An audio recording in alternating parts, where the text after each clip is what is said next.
एक पोस्टर्स अगर हम दिखा पाए, क्योंकि ना कुछ पोस्टर्स लगे, अगर तस्वीरें बनी हो तो हम दिखा पाएंगे, लेकिन उस पोस्टर्स में बहुत इंटरेस्टिंग चीज़ें लिखी हैं। मेरे पास वो पोस्टर्स के बारे में है कि दिल्ली में पोस्टर्स लगाए गए सर। अब पोस्टर्स में जो बयान दिए गए हैं तमाम इंडी गठबंधन के नेताओं की ओर से, वो चीज़ है। तो मैं कुछ पोस्टर्स के देखिए पोस्टर दिखाने लगे हैं, तो मैं इसमें बताता हूँ कि इसमें उदयनिधि स्टालिन का लगा हुआ है। तो लिखते हैं 20 साल से ज़्यादा समय तक कांग्रेस हमारी पीठ पर बैठकर आगे बढ़ती रही और आज उन्होंने हमारी ही पीठ पर छुरा घोंप दिया। अब ये स्टालिन बोल रहे हैं। अरविंद केजरीवाल कहते हैं कि गलती से भी कांग्रेस को वोट मत दे देना। अभी इंडी के भी बताइए। अब ममता बनर्जी ने भी उनके खिलाफ बयान दिया है, कांग्रेस अपनी विश्वसनीयता खो रही है, हम कांग्रेस पर निर्भर नहीं रह सकते हैं। तो मैंने सर कुछ बताए, आप सामने देख रहे हैं जी। सज्जन जी, ये जो बातें हैं ये क्या होता है पॉलिटिक्स में? ये जब भूल जाते हैं जब बैठने आते हैं साथ में, या मजबूरी होती है तो फिर मिल जाते हैं, जब मजबूरी नहीं है तो फिर अपने अपने देश निकल जाते हैं। यक्ष प्रश्न क्या है? यक्ष प्रश्न ये है कि कांग्रेस के अंदरूनी लोगों को आज भी सबसे बड़ी पीड़ा, बीजेपी से लड़ाई तो उनकी है, वो कन्वेंशनल वॉर है, लेकिन वो बीजेपी से लड़े उसके लिए सबसे बड़ी पीड़ा उनको ये होती है कि ये तमाम क्षेत्रीय पार्टी या तो कांग्रेस से निकले हैं या कांग्रेस के वोट को कैप्चर करके बैठे हुए हैं और अपनी दावेदारी कर रहे हैं। तो एक तो ये होता है कि जब भी ये क्षेत्रीय पार्टी बीजेपी से हारते हैं तो अंदर ही अंदर कांग्रेस वाले खुश भी होते हैं। अच्छा, खुश होने का उनका कारण ये है कि बैठे बिठाए चलो सब खत्म होंगे तो बीजेपी बनाम कांग्रेस होगा। ये बात क्षेत्रीय तो राहुल जी बहुत खुश होंगे, बंगाल में टीम सी हार गई। अरे निश्चित तौर पे अधीर रंजन चौधरी से लेके तमाम कांग्रेस वालों से बात कर लीजिए। जब दिल्ली में आम आदमी पार्टी हारी, उसके बाद कांग्रेसियों को ऐसा लग रहा था कि वो जीत गए हैं। कारण ये है कि उनको ये लगता है कि पंचमढ़ी का जो रेजोल्यूशन 1998 का सोनिया गांधी जब थी कि एकला चलो Congress is the natural party of governance, कि क्षेत्रीय दलों को खत्म होना चाहिए।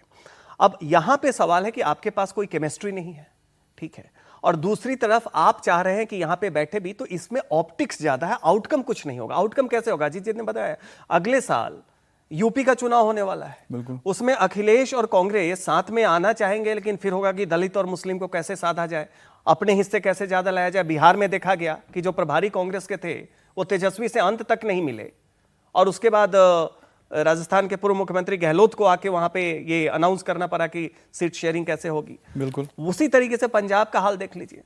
तो ऐसी स्थिति में निश्चित तौर पे एक प्रयास है, ममता बनर्जी ने काफी इसके लिए लोगों से अनुरोध किया कि एक बैठक करिए, नहीं तो हम पूरी तरीके से इंप्लोड हो रहे हैं, ये असर बाकी पार्टियों पे भी होगा। तो वो आ रहा है, लेकिन इसका आउटकम क्या होगा? आउटकम के लिए केमिस्ट्री चाहिए। ममता क्या दे देंगी किसी दूसरे को, या उद्धव ठाकरे क्या दे देंगे अखिलेश को?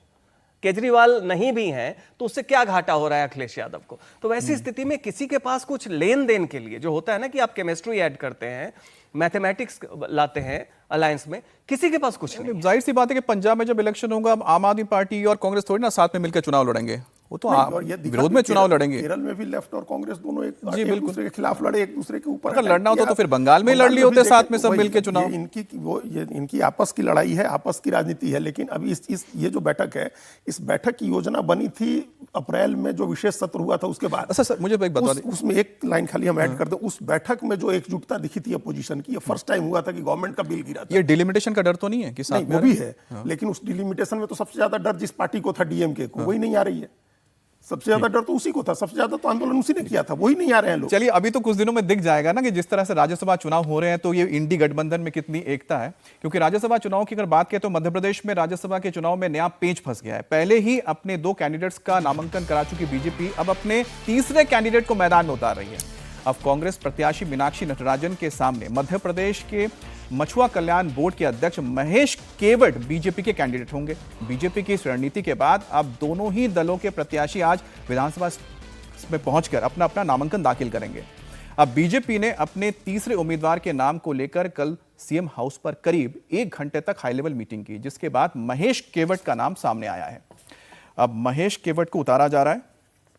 इससे पहले शनिवार को भाजपा के 2 अन्य प्रत्याशी तरुण चुग और रजनीश अग्रवाल ने अपना अपना नामांकन दाखिल कर दिया है। तो महेश केवट, तो उधर बीजेपी के तीसरे कैंडिडेट महेश केवट को कैंडिडेट बनाए जाने के बाद या बनने के बाद मध्य प्रदेश कांग्रेस में हलचल तेज हो गई है। कांग्रेस में क्रॉस वोटिंग का डर सताने लगा है। कांग्रेस ने अपनी राज्यसभा कैंडिडेट मीनाक्षी नटराजन को जीतने के लिए अब विधायकों को शिफ्ट करने की तैयारी कर ली है। सूत्रों के मुताबिक क्रॉस वोटिंग और जोड़तोड़ के खतरे को भांपते हुए कांग्रेस अपने विधायकों को तेलंगाना शिफ्ट करने की तैयारी में है।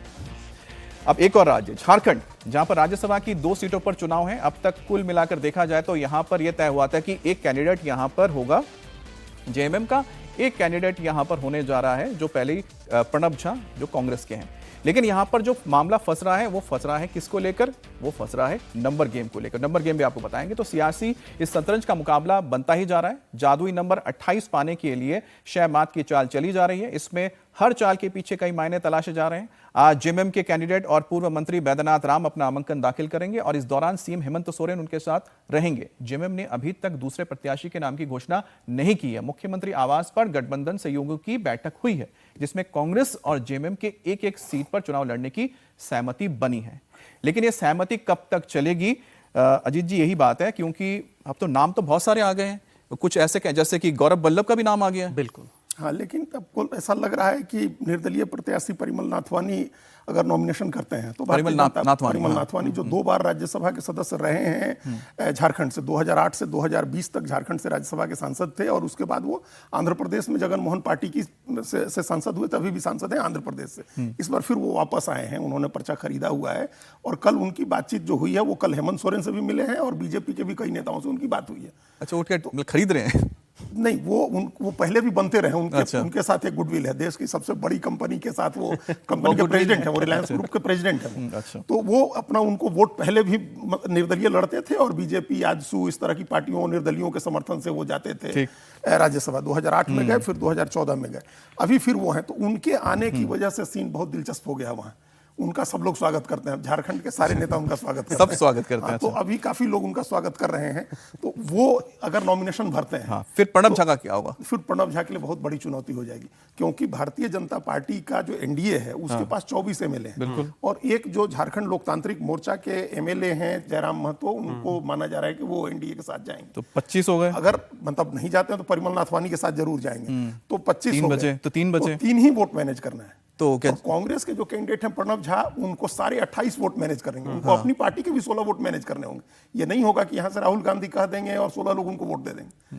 हाँ, ये हो सकता है कि अगर हेमंत सोरेन ईमानदारी से लड़ाए, इन जो 56 इंडिया गठबंधन के, इंडिया ब्लॉक के जो 56 एमएलए हैं, उनके ऊपर हेमंत सोरेन का असर है, हेमंत सोरेन के असर में है वो लोग। अगर हेमंत सोरेन ईमानदारी से लड़ाए और ये कोशिश करे कि हमको दोनों सीटें जीतनी है, तब लड़ाई बहुत दिलचस्प होगी। नहीं, अब तो बताया राहुल गांधी ने बात की है, क्योंकि नाराजगी थोड़ी दूर करने की कोशिश हुई है। उसके बाद बघेल साहब को भी भेजा गया है। भूपेश बघेल और अजय शर्मा जो पहले वहां सेक्रेटरी रह चुके हैं, सह प्रभारी रहे हैं, वो भी गए हैं। दोनों ने हेमंत सोरेन से बात की है, शनिवार को मुलाकात हुई दोनों की। वो सारी चीजें अपनी जगह हैं। अगर ईमानदारी से हेमंत सोरेन करेंगे तो अब तो दोनों जीत जाएंगे इंडिया ब्लॉक के। नहीं तो उनके 6 वोट अगर वो फ्री छोड़ देते हैं, सज्जन जी, तो फिर मामला बिगड़ इसको अब एनालिसिस कीजिए जरा कि इसमें क्या, कौन निकालेंगे बाजी। मुझे तो लग रहा है परिमल नाथानी कहीं ना निकालने बाजी, जिस तरह से सुना। जैसे इन्होंने बताया, अजीत जी ने इशारों में कि गुडविल है, तो गुडविल का कारण यह है कि देखिए धर्म, अर्थ, काम, मोक्ष, उसमें अर्थ बहुत बड़ा ये है, वो हर चीज़ों को बाइंड कर देता है। दूसरी बात ये भी आप देखिए कि कांग्रेस के साथ एक ट्रैक रिकॉर्ड रहा है उनके एमएलए के क्रॉस वोटिंग का, असम से लेके उड़ीसा से लेके आप तमाम जगह देखें, उसमें एक तो वो वल्नरेबिलिटी कांग्रेस की है, तभी तेलंगाना जा रहे हैं। मध्य प्रदेश का भी आप हाल देख लीजिए। बिल्कुल, मध्य प्रदेश में कांग्रेस के पास लगभग 63 सीट है, 165 बीजेपी के पास है, 3 सीटें हैं, तो 58 का 58 एमएलए चाहिए एक राज्यसभा बनाने के लिए। बीजेपी ने 2 दे दिया है। तीसरे पे अगर क्रॉस वोटिंग की बात हो गई तो कांग्रेस से अगर 63 में से 5-6 अगर क्रॉस वोटिंग कर ले गए, महेश केवट मतलब यहाँ पर सेंधमारी कर सकते हैं, आप मान रहे हैं मध्य प्रदेश में? कहने का मतलब है अगर आप नहीं भी कर सकते, लेकिन पास्ट रिकॉर्ड को देखते हुए कि कांग्रेस, मतलब आपको पूरा भरोसा है कांग्रेस पर, उनके पास्ट रिकॉर्ड पर, क्योंकि क्रॉस वोटिंग बहुत ही कंसिस्टेंटली होता रहा पास्ट। मुझे याद आया कि एक वक्त आपको याद होगा कि राजस्थान में अशोक गहलोत वर्सेस सचिन पायलट खूब चला था, लेकिन अब एक बार फिर से यह मामला सामने आया है। राजस्थान के पूर्व मुख्यमंत्री अशोक गहलोत ने मानेसर विवाद को लेकर बीजेपी नेताओं के बयानों पर जवाब दिया है। गहलोत ने कहा कि मानेसर विवाद मैंने फॉरगेट एंड फॉरगिव का संदेश दिया था, लेकिन सचिन पायलट ने उस भावना को नहीं समझा। गलती किसी की भी हो सकती है, पायलट को गलती स्वीकार करनी चाहिए। गहलोत ने 25 सितंबर 2022 की घटना का भी जिक्र किया। गहलोत ने कहा कि 25 सितंबर की घटनाओं को लेकर जो भी चीजें हुई वो उस व्यक्ति के खिलाफ ही हुई थी जिसका नाम चल गया था कि ये मुख्यमंत्री की शपथ ले सकते हैं, यानी कि सचिन पायलट। लेकिन विधायकों ने कहा कि वो सचिन पायलट को मुख्यमंत्री नहीं बनने देंगे।